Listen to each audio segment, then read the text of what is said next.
I think this is the strongest argument that there is a God because there's no theological point or connection that you're trying to prove in the syllogism itself, right? To rephrase that for me, because well, what you're doing is sometimes when people make an appeal to theology, they say, well, there is a God because there is a God. Or you say, well, there's all the, religiously we should believe in a God. You're making kind of a spiritual appeal. Now, I believe in those very strongly. But if the question isn't about whether we're people of faith, the question is it rational?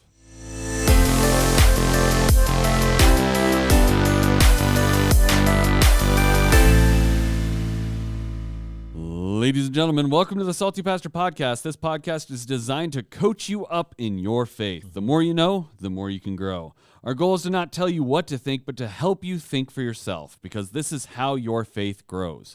When you know what you believe and why you believe it, you become a stronger person. My name's Jesse Mayer. I'll be your host. But we cannot do this without the one, the only, the Salty Pastor himself, Dr. Douglas Peake. Hey, everybody. Welcome. I'm so glad that you're here. And once again, help us grow the Salty Pastor Podcast to reach more people by liking and subscribing. Go over to YouTube, look up the Salty Pastor Podcast channel, and then like and subscribe.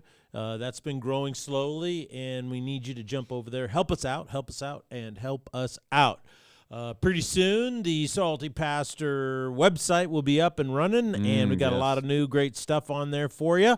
Very excited about that. So we believe that that's important to really grow the ministry. There's a lot of things that we've been focusing on and doing that have been having a tremendous impact on people. And so I don't know if I read this on Salty Pastor, but a person sent me a email this last week that just basically said, hey, someone told me about the Weeds in Our Garden series. And so I listened to all the Salty Pastors, and I just want you to know that's really brought me back to God. And so that's really a powerful statement, a powerful testimony. So the podcasting is having a difference in people's lives, and we want to keep that going, and I would love for you who listen to be a part of that. Absolutely. We are currently in our series titled The 5 Proofs of God, and it's all about the logical proofs that there is a God. The response was not quite what I expected. But what did you expect? I mean, I don't know. I think in some ways people are really excited, and in some ways I think they're kind of settling into this. It's a really high logical, you're pushing some brain power a little bit more than I think people are used to in their daily lives, Pastor. So. Well, we are pushing people a little bit, but that's what it means to grow. I said, the point of this series is to grow your mental muscle. Yes. Right? A little stronger in your mental muscles. So, my biggest fear is that I'm not clear. Really want to be clear about it because, it's not, whenever you go to a gym and they say, hey, you're going to do this exercise with these weights, they also then tell you it's very important to use the correct form. Because if you don't use the correct form, you can hurt yourself or it doesn't have any effect. And so, in a way, the whole correct form of stretching your mental muscle is all about clarity.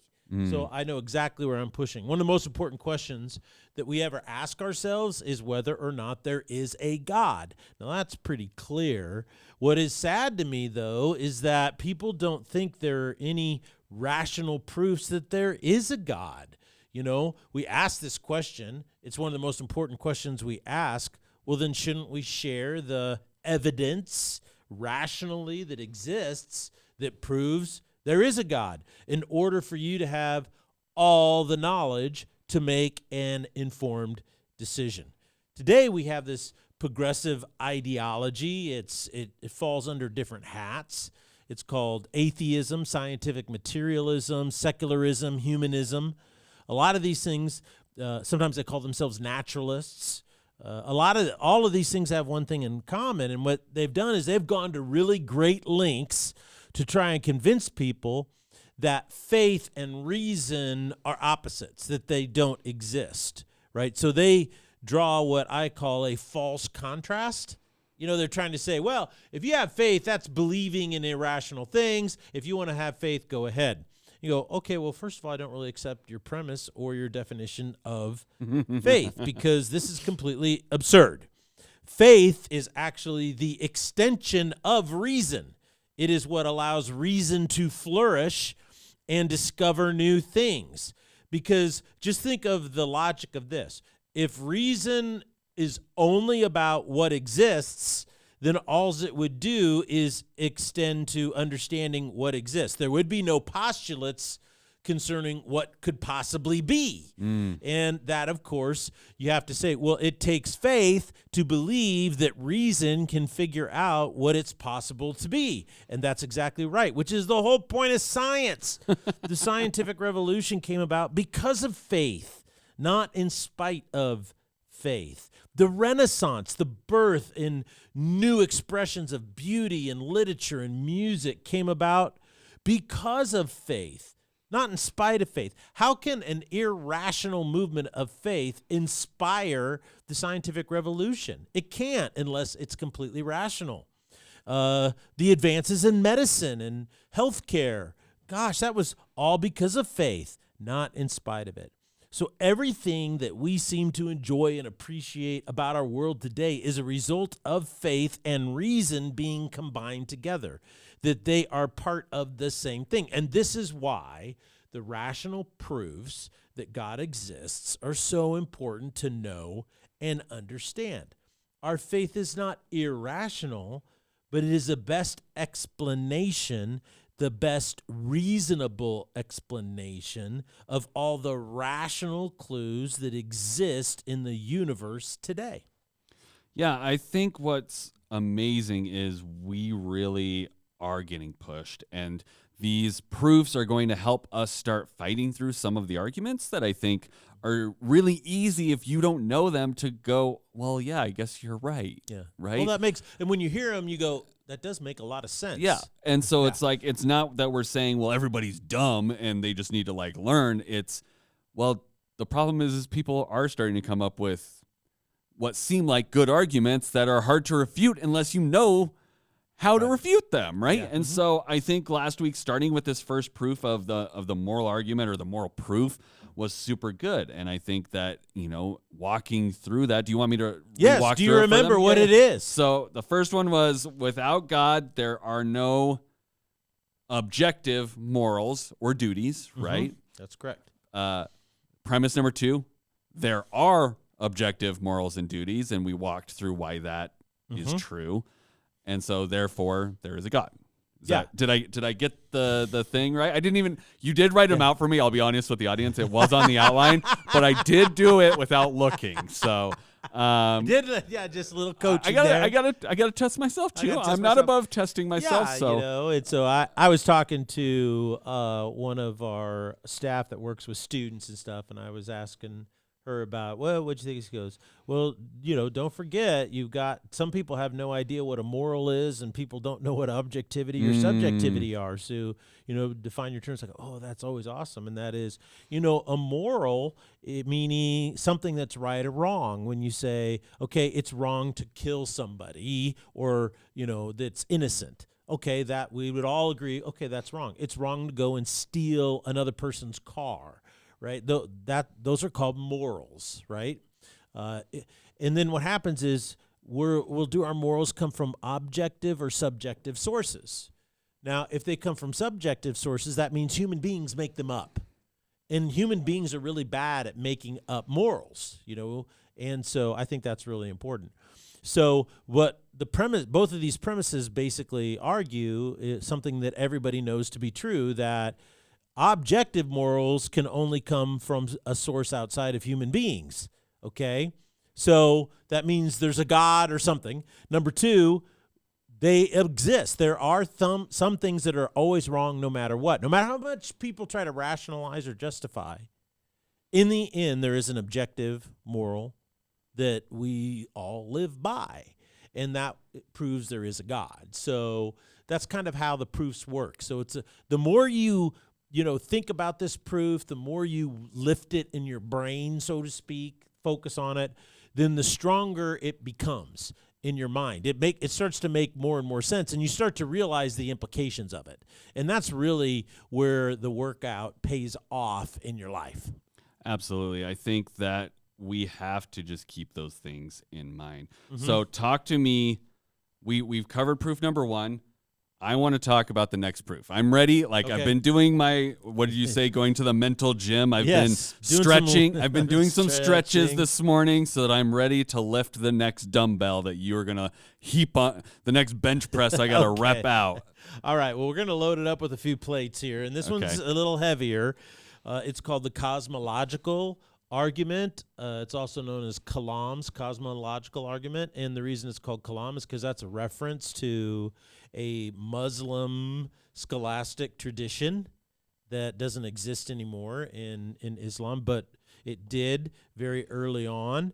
And what's interesting is today it's also known as the first cause or causation argument. This argument has more history than any other proof for God. And so it's one of my favorites. I also believe it's the strongest one. And the reason why is because the implications are just so significant. We'll jump into those early on. But it actually began with Aristotle. So this is why this is so powerful, is because the scholastic tradition that surrounds it is extensive, thousands of years. And Aristotle and everybody, believers and non-believers alike today, agree that Aristotle's observation that we live in a causal universe is factually correct. We live in a cause-effect universe. The Thomas Aquinas came along, and Thomas Aquinas was really interesting. He was a Dominican friar. He was Roman Catholic, and he was a priest. And what he wanted to do, he's more of a monk, I guess, not really a priest. He was just a giant of the faith in his thinking. And he wrote what is called the Summa Theological. It's 5 massive books about theology. And one of the things he attempted to do in his Summa Theologica is he wanted to combine Aristotle's perspective of the world, right, the Aristotelian metaphysics, with the theology of God. Because Aristotle existed before the birth of Christ, right? 300 and something years. 3 centuries before Christ was born. So he wanted to bring them together. Now, I'm speaking in very general terms here. And what he did is he pointed out, and he lived in the 1200s, that you could prove God, and he expanded this first cause argument of Aristotle, and he pushed it. Then scientists discovered the background redshift radiation that the universe in the universe, and therefore that proved the universe actually had a beginning. It wasn't infinite. Because so up until the 1900s, mid-1900s, most scientists, even Einstein himself, believed that the universe was infinite, okay, and that it cycled back and forth. Well, they came to realize, and now it's commonly accepted as fact, that the universe had a beginning. It's commonly known as the Big Bang, and this because the strongest evidence or rational proof that there is a God, because it works like this. Everything that began... Is this the next proof? Is that what you're transitioning into? Okay. Yeah. Let me articulate it this way. The fact that scientists discovered the Big Bang made this argument, this second proof, very powerful. And this is why I believe it's most powerful. And here's how it goes. Number 1, everything that began to exist has a cause. Okay, so yes. Is that true? Everything that began to exist has a cause. In other words, something caused it to come into existence. So there's nothing out there. And Aristotle had all these different levels of existence, right? Right. Or things. So it could be a thought, it could be an action, it could be a plant, it could be a life, it could be a rock, it could be anything. So a planet, a solar system, it came into existence, but it had to have a cause that caused it to exist. So that's the first premise. So a lot of people today are trying to refute that premise, and we'll talk about that more later, but that's why you hear about the multiverse all the time, right? Because people love that. People love the multiverse. Not just the Marvel people, but it's been a thing. Yeah, and it's kind of a way to get around the notion that our universe came into existence, that it has a beginning. So they're trying to argue that it's infinite, right? In a really strange, weird way that doesn't work mathematically. But hey, it's a great way to try to say there's no God, where you just make junk up. It's kind of the way. Now, the second premise goes like this. The universe began to exist. Now, this is a statement that's 100% scientifically able to test. You can prove it to be true, or you can prove it to be false.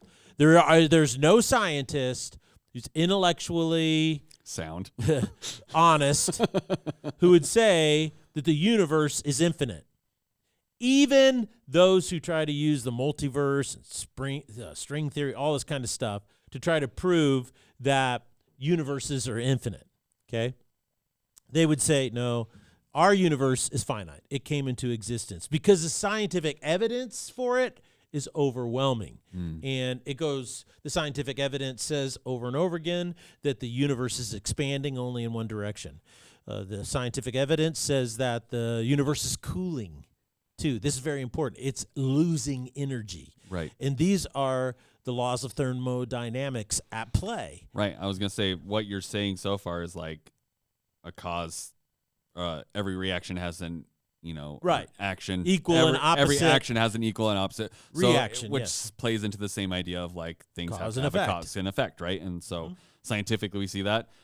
Science is showing that, yes. I mean, there's some people out there that are speculating, we're all just living in, ether and it's not real and we're the Matrix or whatever. But sure, let's just say that the universe exists for the people that actually are doing the science and can show that, yes. Yeah, so, the second premise is almost impossible to refute, right? Because it's 100% scientifically affirmed. There's no theological or philosophical proof. It's just a simple statement of fact. The universe began to exist. So nobody can really refute that. So the first one is everything that began to exist has a cause. The universe began to exist. Therefore, the universe has a cause. Now, this is what makes this argument so powerful because it's very understated, right? It's not trying to make this massive logical leap. All it says is that the universe that you live in had a cause. Now, why is that significant? Well, let's watch a video because I want the video. They just say it so much more quickly. If you're listening, listen to the video. You'll miss some of the graphics, but that's okay. It all makes sense. So let's play the video.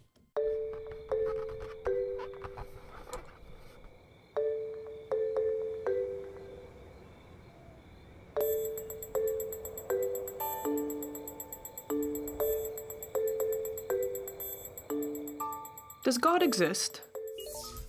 Or is the material universe all that is, or ever was, or ever will be? One approach to answering this question is the cosmological argument. It goes like this. Whatever begins to exist has a cause. The universe began to exist. Therefore, the universe has a cause. Is the first premise true? Let's consider. Believing that something can pop into existence without a cause is more of a stretch than believing in magic. At least with magic, you've got a hat and a magician. And if something can come into being from nothing, then why don't we see this happening all the time? No, everyday experience and scientific evidence confirm our first premise. If something begins to exist, it must have a cause. But what about our second premise? Did the universe begin? Or has it always existed? Atheists have typically said that the universe has been here forever. The universe is just there, and that's all. First, let's consider the second law of thermodynamics. It tells us the universe is slowly running out of usable energy, and that's the point. If the universe had been here forever, it would have run out of usable energy by now. The second law points us to a universe that has a definite beginning. This is further confirmed by a series of remarkable scientific discoveries. In 1915, Albert Einstein presented his general theory of relativity. This allowed us, for the first time, to talk meaningfully about the past history of the universe. Next, Alexander Friedmann and George Lemaitre, each working with Einstein's equations, predicted that the universe is expanding. Then in 1929, Edwin Hubble measured the red shift in light from distant galaxies. This empirical evidence confirmed not only that the universe is expanding, but that it sprang into being from a single point in the finite past. It was a monumental discovery, almost beyond comprehension. However, not everyone is fond of a finite universe, so it wasn't long before alternative models popped into existence. But one by one, these models failed to stand the test of time. More recently, 3 leading cosmologists, Arvind Borde, Alan Guth, and Alexander Vilenkin, prove that any universe which has on average been expanding throughout its history cannot be eternal in the past, but must have an absolute beginning. This even applies to the multiverse, if there is such a thing. This means that scientists can no longer hide behind a past eternal universe. There is no escape. They have to face the problem of a cosmic beginning. Any adequate model must have a beginning, just like the standard model. It's quite plausible then that both premises of the argument are true. This means that the conclusion is also true. The universe has a cause. And since the universe can't cause itself, its cause must be beyond the space-time universe. It must be spaceless, timeless, immaterial, uncaused, and unimaginably powerful, much like God. The cosmological argument shows that, in fact, it is quite reasonable to believe that God does exist.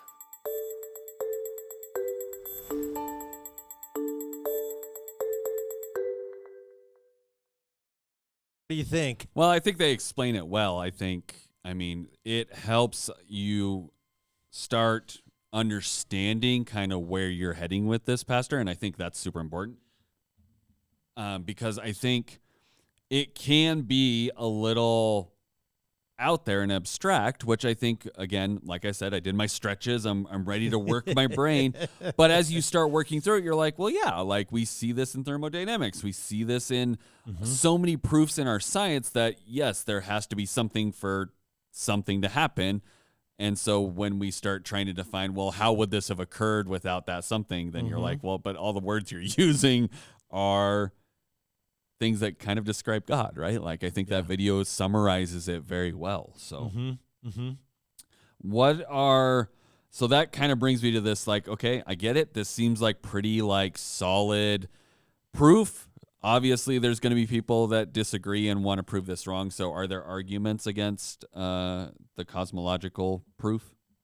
Well, there might be, but I think this is the strongest argument that there is a God, because there's no theological point or connection that you're trying to prove in the syllogism itself, right? To rephrase that for me, because well, what you're doing is sometimes when people make an appeal to theology, they say, well, there is a God because there is a God.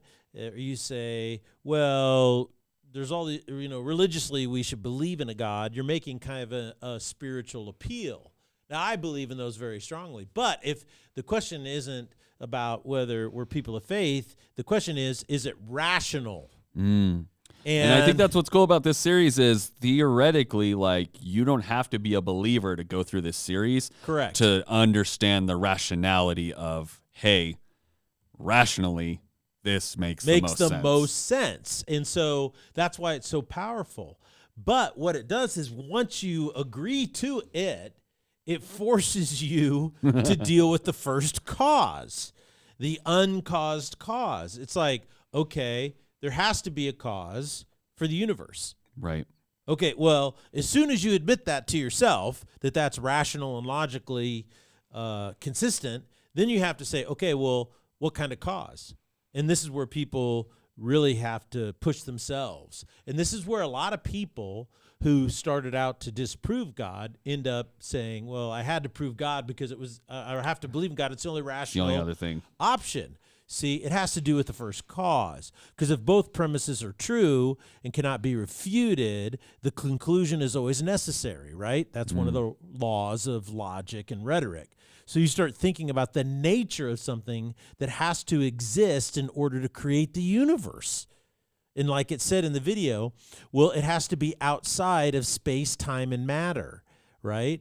And what you start to do is you start to realize, oh, okay, well, what are we describing then in the book of Revelation?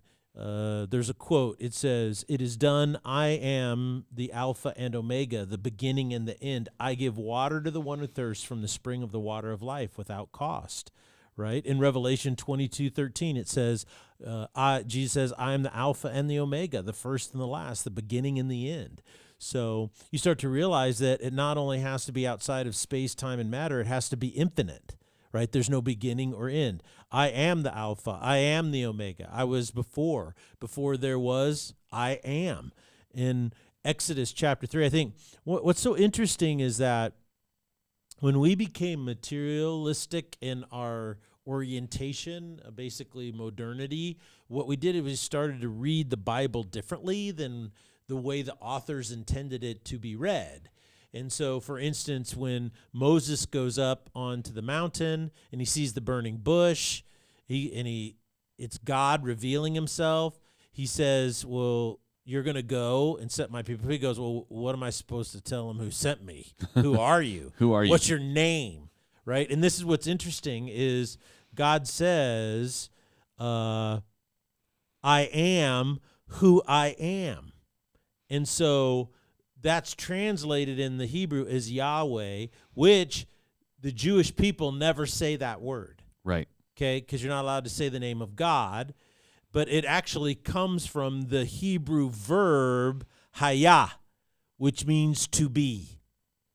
And so basically, Moses says, "Well, who do I say sent me?" And the answer is, "I exist. I am." And so the point of this thing is that God transcends all the categories of time, space, and matter. So he's pre-existent to all of this. So what happens is a lot of people who try to refute this use a very unintellectual approach. And they say, well, then who created God? They think that they're so, smarmy smart. And they're not. Because now what they are is, okay, now you're basically caught, right, and called a regressive infinity loop. Okay, in other words, well, who created God? Well, then the turtle created God. Well, what created the turtle? Well, this did. And so in infinity, you're in it's called a regressive infinity loop. It's illogical. It's paradoxical. The people who've refuted the whole notion of infinity regression is the same people who've refuted actual infinity. Actual infinity does not exist. A lot of people don't understand this because it's a paradox. It doesn't exist. But it's a necessary idea that's assumed in order to do mathematics. But there's no proof in mathematics that it exists. You just assume that it is a probability or possibility. So that's what's so strange about this is that when you start thinking about the first cause, it has to be outside of space, time, and matter. It has to be infinite. It has to be omnipotent. It has to have all the power, because just think of the power it would take to create a universe. And we're told how big the universe is. It's made up of billions and billions and billions of galaxies, and then solar systems make up galaxies. So, the universe is filled with the Milky Way. These are galaxies that make up the Milky Way, and inside the galaxy, one galaxy in particular, is our solar system. Right? And when they say, well, where does that exist? They show the Milky Way. It's kind of this spiral thing. And then way out on this little arm is the galaxy in which we exist, right? And then inside of that is our solar system. It's just so incredibly massive. Think of the power. It has to be absolutely omnipotent, have all the power. It has to be omniscient. It has to know all things. To create space, time, and matter in a cause and effect, it has to know everything. In 1 John 3:20, the Bible says, don't worry if your heart condemns you, because God is greater than your heart. He knows everything, right? And you start to realize, wow, that's a lot. That is a lot. The first cause has to be personal. This is what's really so interesting. This is where you really get, is that the cause that created the universe has to be personal in nature, okay? In Colossians, Paul says the following: The Son, Jesus, is the image of the invisible God, the firstborn over all creation. For in him all things were created. Notice how he says, in him things were created. Things in heaven and on earth, visible, invisible, whether thrones or powers, rulers or authorities. All things have been created through him and for him. He is before all things, and in him all things hold together. He is the head of the body of the church. He's the beginning and the firstborn from among the dead, so that in everything he might have supremacy. For God was pleased to have all his fullness dwell in him, and through him to reconcile to himself all things, whether things on earth or things in heaven, by making peace through his blood, the cross. In essence, it is God, the one described in the Bible, that best is unified with this notion of first cause. So I think that basically, all of those aspects basically point to there being a God, right? Yes. Like the it's first pretty, cause is God. Yes, it's pretty hard to deny that. And that's why I love this proof. It pushes you to ask those questions and draw those conclusions. Yeah, and I think that's so important because this is something that, with some studying and really diving into this makes it really hard to refute. Yes. Are there any criticisms against this argument? You had said there weren't any good ones, but are there as you can anything? see, scientific evidence shows that there isn't really any way to debunk the argument scientifically unless you start creating multiverses. And, media loves this. You remember the show Men in Black, all those shows? Yeah. And at the end, they always show a universe within another universe within another universe. And that's the whole point of multiverses is that, space and time is created in an infinite, other universe that was created in another. But now you're back to the regressive infinity problem, and it's a paradox. And you go, okay, that just doesn't work. Famous atheists today by the name of Dennett and even Stephen Hawking in his last book, they just try to argue that the universe created itself. Okay? But, of course, this is completely irrational. It's not that there's no scientific or mathematical evidence. It's completely irrational that something of this magnitude pre-existed in order to create itself. There's just no logic to that. It's completely a religious affirmation if you try to believe that. There's no rational reason to believe it. So it defies the very laws of physics that they depend on to understand the universe. So these are the basic scientific facts about the universe that all physicists believe. The universe had a beginning. The universe is only expanding, meaning going in one direction, and the universe is cooling, and therefore it's running out of energy. That's it. So there's no real good way to debunk it unless you become a religious fanatic. I think that is where some of the world has gone, if we're being really honest. Well, thank you so much for sharing all this with us. I'm hoping that on Thursday we're going to have more time to talk about this and how it impacts and how we're seeing that play out with people and arguments in the world these days. Yeah. But I really appreciate that, Pastor. I think this is, like I said, I'm really excited about this series. I think it's going to push us quite a bit, but I think it's pushing us in a good way because we do need to grow. We do need to know what we believe and why we believe it. And this is one of the best ways to figure out what do you really believe. And even if you don't remember all the details and all the thing, I do want anybody and everybody to walk away from this realizing that my faith is rational. It is reasonable to believe what I believe. This isn't some mytho pipe dream that people just thought up and it's crazy tunes. It's not. It's extremely rational. Well, thank you so much. I'm excited to talk more about this on Thursday, and thank you guys for joining us today, and we'll see you later here on the Salty Pastor Podcast. Keep thinking for yourself. Sweet. All right. Thank you, guys. Shazam. All right, Jake, did you learn anything? Man, I was